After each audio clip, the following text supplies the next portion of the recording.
Hi guys, welcome back to my channel. If you guys are new here, hi, my name is Sydney. I film cruelty-free beauty videos 3 times a week. Today's video is one that I'm so excited about because today I'm going to be creating this full face of makeup with only my e.l.f. Mad for Matte 2 palette. So if you guys haven't been keeping up with my Project Pan series, I'll link it down below if you want to catch up. But this is actually my Pan That palette for 2019. Spoiler alert, I'm not doing so hot on it. Right now I only have one pan, and the only other two shades that I really have dips in are these two right here. So I would like to find some other ways to get some more use out of this palette. I'm not saying that this is going to become my new look for when I'm using this palette. I'm going to dip into it for everything. But I would like to find some ways that I can kind of get a little bit more use out of it, kind of get closer to reaching my goal. I'd really like to hit pan in at least 2 more shades, so if these kind of unorthodox methods can help me do that, I'm all for it. But without further ado, let's hop into this look. So we're actually going to start with the eyes today, you guys. I'm not going to do anything super crazy, nor do I feel like you have to start with your eyes when you use this palette. It's a very everyday look friendly palette. I hardly ever start with my eyes first when I use this palette. But today I'm kind of in the mood to do a smoky winged out liner. So I definitely need to do that first so I can wipe away any issues that I have with the wing before I do the rest of my makeup. So we're going to start with eyeshadow primer, and I'm going to use my Essence I Heart Color Intensifying Eye Base. I like to make these videos as practical as I possibly can, and while it's a challenge and it's supposed to be kind of goofy and fun, I feel like if I were to actually use this palette in as many ways as I possibly could for my full face, then I would still be using base products like eyeshadow primer, like foundation, concealer. But that's why I apply eyeshadow primer and why I will apply foundation and concealer in a couple of minutes.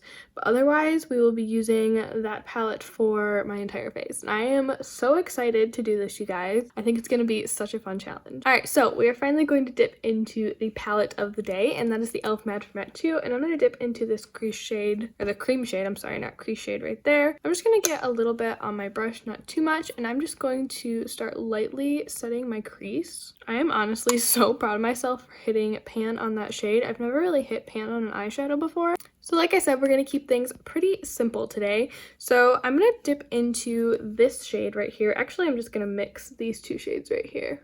I hope I'm pointing at the right ones. I can't really see what I'm doing.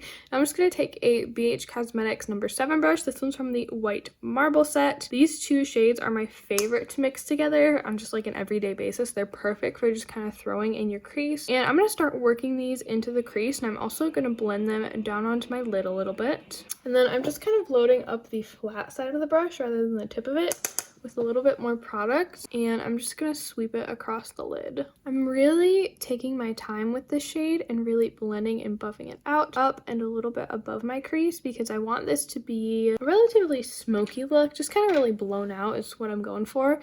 Now I'm just gonna go in with that brush we used to set the lid and really buff over those edges. I feel like we may have lost a little bit of depth with that blending, so I'm just going to go back in with a little bit more shadow and build it up. I'm really hoping to hit pan on those two shades before the end of the year. I don't care if I don't hit pan in any other shades, but I would really like to see some pan in those two shades as well.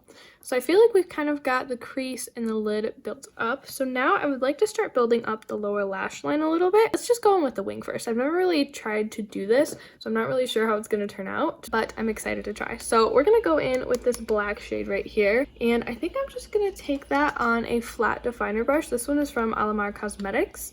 This is a very soft black. It's definitely not one that you should feel like afraid to work with. That being said, you do kind of have to build it up if you want a super duper intense line, but this is like the perfect black for every day if you just want a little bit of depth on your lash line. So I'm going to start pressing this up against my lashes, keeping the line a little bit thicker on the outer corner than it will be in the inner corner. But I don't want it to be too thick because, as you guys can probably tell, I have semi-hooded eyes. So I feel like if my liner gets too thick, it just kind of takes over that little bit of space that is visible when my eyes are open, and it just kind of overwhelms my eyes. Alright, so I think I have that line built up to where I want it. So now I'm going to take this little teeny tiny pencil brush. This one's from my Morphe Copper Dream set, and I'm going to dip into this nice cool tone brown right here that's at the end of the palette next to the black, and I'm just going to load some of that up on the tip of my brush, and I'm going to start to run this right over where we put the black. Oh, I just realized I didn't wing it out. Well, we'll wing it out in a second. I'm just really taking my time smudging this out slowly. All right, now we're gonna add the wing. I'm just gonna go back in with my flat definer brush. Actually, I wanna go back in with those first two mid-tone browns that we used. And I wanna just wing out my shadow shape a little bit because I think that'll help the smudgy wing blend a little bit better, and then go back in with the bare fluffy brush and blend it out. Now we're gonna go in with the flat definer brush with black on it, and I'm just gonna kind of draw out my wing shape. It doesn't have to be perfect because we're gonna wipe it away, but I'm gonna try to get the general shape. All right, so I think that's good enough for now. I know it looks a little bit like a Cleopatra wing right now, but we're gonna blend it out and clean it up, so don't worry. So I'm gonna go back in with that cool toned brown shade right there on the same pencil brush and just kind of do the same thing on the outer corner. Just start smudging. All right, here's kind of the moment of truth. I'm gonna go in with my makeup eraser and just clean up that edge a little bit. I mean, it's not terrible, but it's not great either. So I'm gonna hop off camera, finish this eye, do my foundation and concealer, and then we'll come back for the rest of the face. There we go. All right, guys, so I'm back. I finished off my eyes. As you can tell, things got a little thicker than I wanted them to, but I don't think it turned out too bad. I honestly might just pop on some falsies with this look just to kind of open my eyes up a little bit more, but it didn't turn out too crazy. So I have applied foundation, concealer, and a little bit of powder to set my skin down. So now it's time to hop into face products, and I am very excited. So I think that this palette will actually lend itself really well to being used kind of all over the face because these shadows are pigmented, but they're very blendable, and they aren't so pigmented to the point where you like have to barely dip your brush into them. You can really dig your brush in and it'll still blend out just fine. So let's start out with bronzer. So for bronzer, I'm thinking I almost want to combine the first two shades that we threw in our crease. These two, I don't know if you guys can see that. We'll do a little swatchy swatch on the hand. Yeah, I think that's what we're gonna do because I feel like I like the cooler tone just a little bit more, that second shadow in there, but I feel like it's almost too pinky, so I feel like if we mix it with the other one, it'll make a nice little balance. So I'm going to take this on my little Wet n Wild P53 brush. This was like their Dragon collection one, and I'm going to really pinch my brush to dip it into these shadows. That's really the only problem I'm kind of foreseeing with these shadows, trying to use them like this. These pans are very small. Just gonna do a quick dab in the back of my arm to get off any excess, and we're just gonna lightly blend this onto my cheeks. I mean, I can see it. It's there. It's not as intense, or maybe I'm just going in with a very small amount. I mean, I know I'm going in with a very small amount because I'm afraid of putting too much on, but I'm just kind of used to my Physicians Formula Butter Bronzer where I just kind of like swirl it on my cheekbones and I'm done. I feel like it's almost removing my foundation right there. Do you guys see that, where it's like turning my skin a little bit red? All right, so I'm just gonna go in with a little bit more, blend a bit up onto my temples. I really hate not being able to use like a big giant brush like I usually use because I feel like this is taking forever to apply, but it's not a terrible tone for me. I just wish that I could go in with a bigger brush. I feel pretty bronzed on this side, and I think that spot will look okay once we throw on blush and stuff. I think it'll all be evened out, but I am a little perturbed that it took off my foundation right there. It's actually doing pretty well over the acne that I have going on this side of my face. I'm extremely, but I feel like it's blending pretty well over that. It's not really catching any worse than a regular bronzer would. And I don't ever know why when I do these videos that I don't expect it to go well, because in theory, I want my eyeshadows to be even more blendable or just as blendable as my face product. So I just wanted to show you guys up really close. I don't know if you can tell right there, I have a little teeny tiny breakout, and I feel like for whatever reason, there's no more foundation or concealer there. I feel like it just got totally wiped off, so I'm not really sure why that's happening with this. Maybe it's this brush. I don't usually use this brush for my bronzer, but just wanted to note that. So now we're gonna move on to blush, and I feel like I have a couple different blush options in here.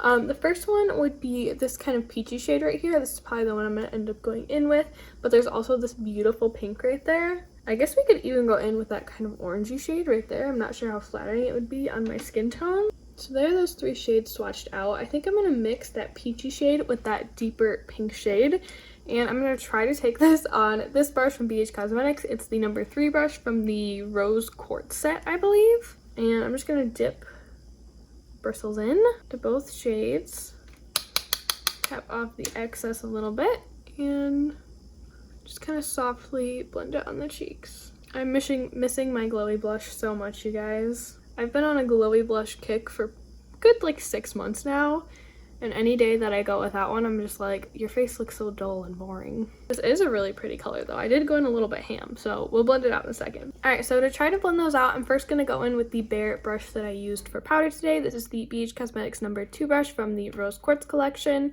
and I'm just going to try to buff over my cheeks as I normally would. Oh yeah, I feel like that's blending out okay. I was gonna go in with that kind of light cream shadow if this didn't work, but I feel like that worked just fine. Okay, this is a really, really pretty blush shade. I do wish that it was a little bit glowy, a little bit shimmery, but I'm pretty happy with how it's turning out, and I feel like the bronzer does look really nice. It's not quite as bronzy as I normally go, but I was a little afraid to go with a little too much. I didn't want to turn out too warm. Alright, so you guys, I'm not, you know, we'll attempt to go in with highlighter. So obviously the only shade in this palette that could even possibly work as a semi-highlighter for me is this shade right here. So I'm going to take that on my AOA Studio F19 brush and just pop it on my cheekbones, I guess. I don't know. Oh, this definitely had other highlighter on it because that's glowy. Oops. Okay, well, we're just going to do that to the other side of the cheeks too. I really didn't notice any brightening from that shade like I thought maybe I would, but it was worth a try. Thought we'd give it a go. So now we're going to move on to brows. So I'm just going to grab a brow pencil with a spoolie on the end and first comb my brow hairs upward. Not really happy with my brows at the moment, so they're gonna look a little wackadoodle, but that's okay, we're gonna work through it. So I'm gonna grab the AOA Studio E133 brush. This is just my brow brush. I don't know why I grabbed the other spoolie. I had one on here. And we're gonna take a look in this palette and decide what we want to do for the brows, because I feel like this is where it all goes downhill for me when I do these videos. I feel like a mixture of those first two shades is too warm. Oh yeah, that's way too warm.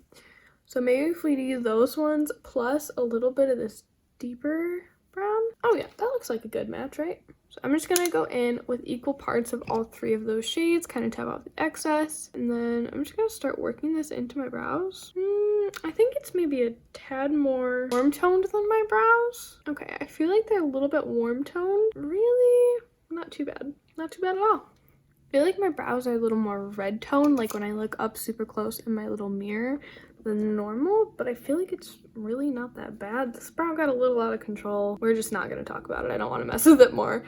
But now we're going to move on to the lower lash line, and I'm going to be really simple and just kind of smudge these first two shades right here under my lower lash line. Since the top lid is a little bit heavier, I don't want to leave it blank, but I don't really want to go crazy either. So I'm just going to take those two shades and kind of smoke them out under my lower lash line. You guys, is it cheating if I throw something in my waterline? I feel like my waterline is like begging for like a copper. I feel like that would be so pretty. Then I'm just going to take that fluffy brush that we applied that kind of cream shade with, blend out the edges, and then I'm just going to dip into that cream shade with the same brush, kind of go along my brow bone just to kind of clean up those edges a little bit. Did I even bother popping it in the inner corner? It's like the same shade as my skin tone, if not just slightly darker. I guess we'll go in with this little detail brush. I think it's from Coastal Scents, and just pop a little in the inner corners. I mean, maybe it made it look a little bit cleaner. So I'm gonna hop off camera, apply mascara, and then we'll come back for lips. Alright guys, so I'm back. I set my face, I put on some mascara, and wow, do I like this look so much better with some mascara. I just feel like lashes make all the difference. But now we are on to lips. As you can tell, my lips are a little bit shiny right now. I have a little bit of lip balm on, so I'm just going to take my little makeup eraser and just wipe that off really quick. I do want to leave a little tiny bit on just so the powder has something to grab onto. I feel like it's much more effective this way. So let's check out the palette. Let's see what the lip color options are. I feel like I could make the purple work. I don't really want to make the purple work. I'd rather go with kind of a nude look for this one.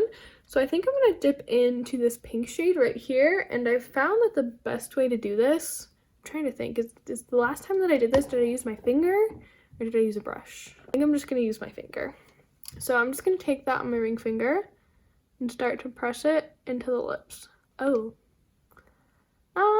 I mean, it's not terrible, but given the choice, I would not do this again. I'd almost rather just have like bare lips than do this. I feel like looking especially terrible on my lips because they're a little bit chapped right now. Ugh, guys. It just looks quite patchy and just not good. I feel like these challenges are fun, but I feel like lips and brows are where I'm always like, yeah, I don't really want to do that again. That's not really practical for me. But that's gonna wrap this video up. I had a lot of fun kind of playing with this palette, finding new ways to use it and new ways to hopefully hit pan on it before the end of the year. So thank you all so much for watching. If you enjoyed this video, make sure to give it a thumbs up and hit that subscribe button down below. I do have a couple of other full face one palette videos, so I'll be sure to link those down below if you guys want to watch any more by me. But for now, that's gonna wrap it up, and I'll see you in my next one. Bye! Oh no. Okay, stay. No! Oh my gosh, I need a new tripod so bad. Oh my gosh, I used this spoolie to scrape off, or the other spoolie to scrape off glitter off my eyelid the other day. And now I have glitter on my brows. I don't know, I feel like that was slightly pointless. What do I have on my nose right here? Is it like a spot of concealer that I missed? Let's just cover it with eyeshadow. Close enough. Alright.